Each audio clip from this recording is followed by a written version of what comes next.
السلام علیکم اسٹوڈنٹس. آج ہمارا ٹاپک ہے میثاق لکھنؤ جو کہ 1916 میں ہوا تھا. میثاق لکھنؤ کو ہم ان پوائنٹس کے حوالے سے ڈسکس کریں گے. میثاق لکھنؤ، میثاق کا مطلب ہوتا ہے معاہدہ.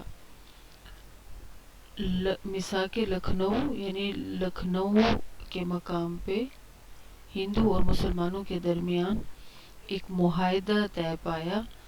دونوں قوموں نے اپنی دونوں سیاسی جماعتوں یعنی کانگریس اور آل انڈیا مسلم لیگ، ان دونوں سیاسی جماعتوں نے آپس میں مفاہمت کی پالیسی اختیار کی، اور ان دونوں جماعتوں نے آپس میں اتحاد کی خاطر چند اصولوں پر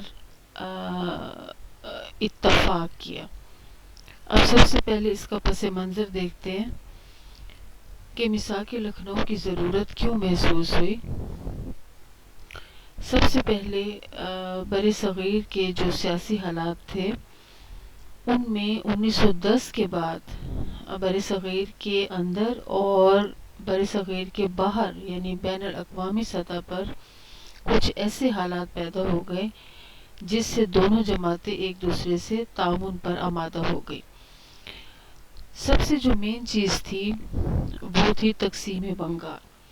مسلم لیگ کے قیام سے پہلے ہندوستان میں بنگال بہت بڑا صوبہ تھا.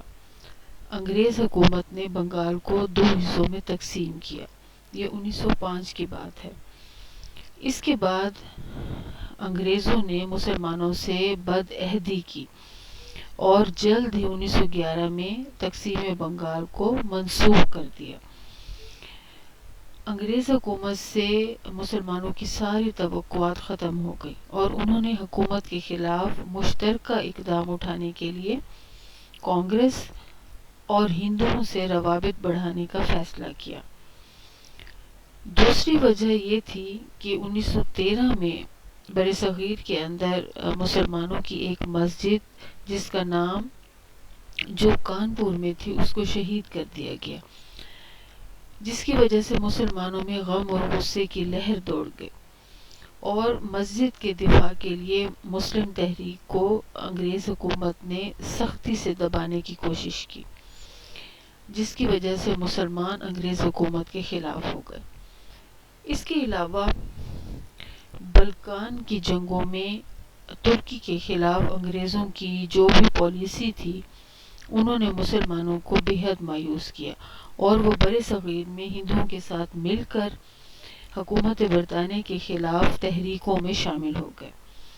جنگ عظیم اول جس کا پیریڈ 1911 سے لے کے 1924 تک ہے، اس دوران حکومت برطانیہ نے ترکی پر حملہ کر دیا اور اس کی وجہ سے جو ہندوستان کے مسلمان تھے ان کی اذیت میں مزید اضافہ کیا.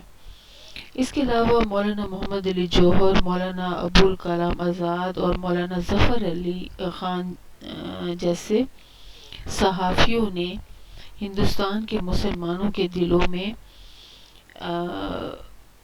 آگ لگا دی. مسلم لیگ اور کانگریس نے تعاون کا فیصلہ کیا، یعنی مسلمانوں کو انہوں نے بھڑکایا کہ وہ انگریز حکومت کے خلاف کھڑے ہو جائیں. میثاق لکھنؤ کی ایک وجہ یہ بھی تھی کہ قائد اعظم نے سیاست میں جب قدم رکھا تو سب سے پہلے وہ کانگریس میں شامل ہوئے. وہ سمجھتے تھے کہ کانگریس ہندو اور مسلمانوں کی مشترکہ سیاسی جماعت ہے. 1913 میں انہوں نے مسلم لیگ کی رکنیت اختیار کی اور جلد ہی جماعت کی باغ دوڑ ان کے ہاتھ میں آ گئی. ان کی کوششوں سے مسلم لیگ کا منشور بدلا گیا. مسلم لیگ کا پہلے مقصد یا اس کا منشور تھا کہ وہ حکومت برطانیہ سے تعاون کرے گی اور حکومت برطانیہ سے وفاداری پر فوکس رہے گی. لیکن جب قائد اعظم نے مسلم لیگ کی رکنیت اختیار کی تو انہوں نے مسلمانوں کے حقوق کی خاطر جد و جہد کو زیادہ اہمیت دی۔ اس کے علاوہ میثاق لکھنؤ کی ایک وجہ یہ بھی تھی کہ مسلمانوں میں سیاسی شعور بیدار ہو رہا تھا، اور دوسری طرف ہندو بھی انگریزوں سے بہت سخت نالاں تھے، پریشان تھے۔ تو حکومت کے خلاف ہندو اور مسلمان دونوں اکٹھے ہو گئے اور میثاق لکھنؤ کی وجہ بنے۔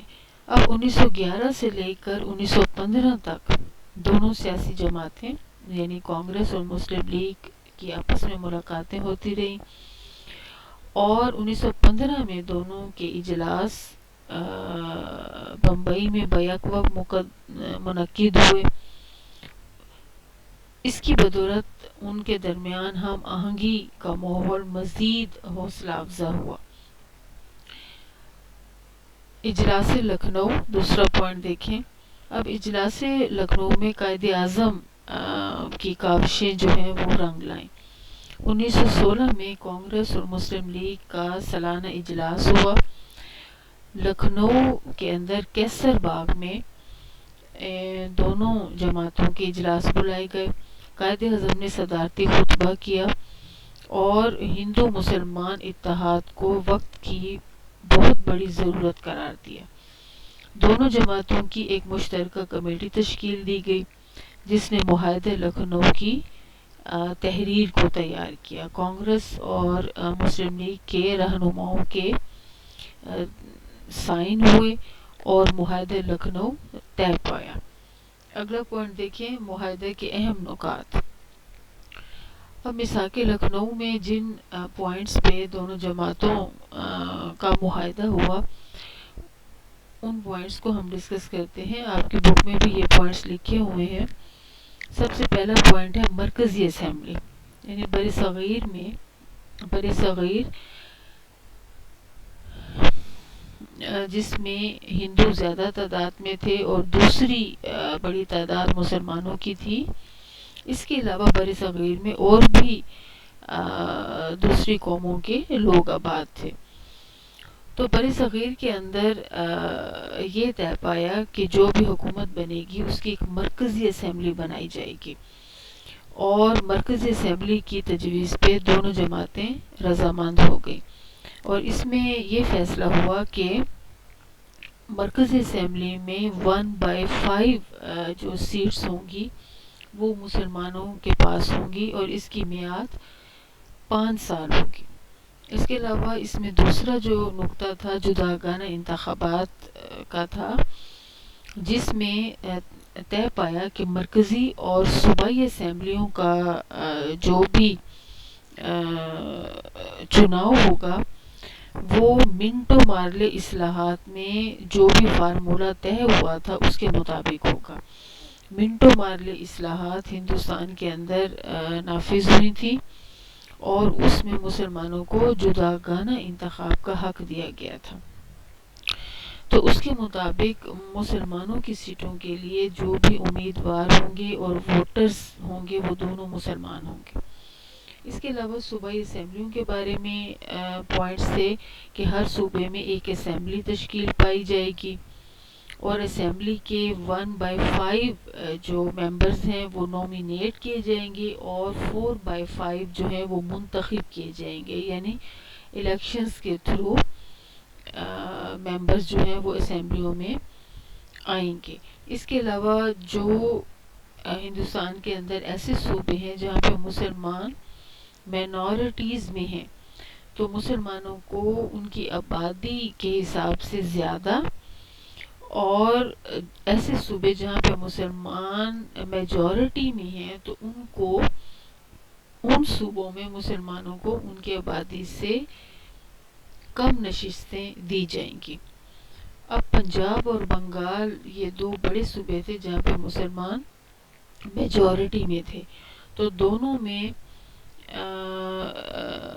مسلمانوں کی جو سیٹیں تھیں یعنی پنجاب اور بنگال میں بالترتیب 50% اور 40% نشستیں جو تھیں، سیٹس جو تھیں وہ مسلمانوں کے لیے رکھی گئیں۔ اس کے علاوہ یو پی میں 30% مسلمانوں کی سیٹس تھیں، مدراس میں 15%، بمبئی میں تقریباً 33%، سی پی میں 15%، بہار میں 25% سیٹس مسلمانوں کے لیے مخصوص کی گئیں۔ اس کے علاوہ ایک اور پوائنٹ اس میں تھا ویٹو کا اختیار۔ اب ویٹو کا مطلب یعنی اس میں یہ طے پایا کہ کسی ایوان میں کسی ایک قوم کے 3/4 ارکان اگر کسی بل کی مخالفت کریں تو اس بل پر غور نہیں کیا جائے گا۔ ٹھیک ہے، اب آپ لوگوں کو پتہ ہے کہ جس طرح پاکستان کے اندر جو مقننہ ہے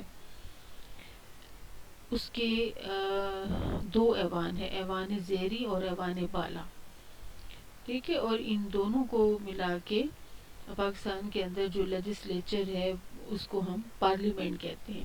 تو پارلیمنٹ کے کسی بھی ایوان میں اگر کسی بھی قوم کے 3/4 ارکان کسی بھی بل کی مخالفت کرتے ہیں تو اس پہ غور نہیں کیا جائے گا۔ اس کے علاوہ اسمبلیوں کے اختیارات کے بارے میں پوائنٹس تھے کہ اسمبلیوں کے انتظامی اور مالیاتی معاملات میں اضافے کی تجویز اس میں منظور ہوئی۔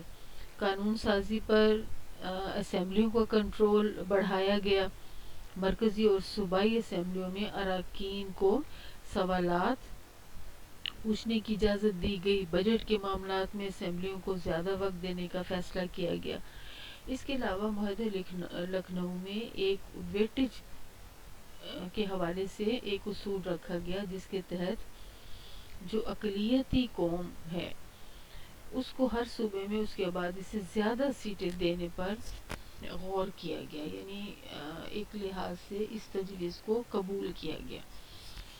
اس کے علاوہ جو ایگزیکٹو یا انتظامیہ ہوتی ہے مرکز میں اس کا سربراہ گورنر جنرل رکھا گیا اور صوبے میں گورنر ہوگا، یعنی مرکز پہ انتظامیہ کا جو سربراہ ہے وہ گورنر جنرل ہوگا اور صوبے میں انتظامیہ کا سربراہ گورنر ہوگا۔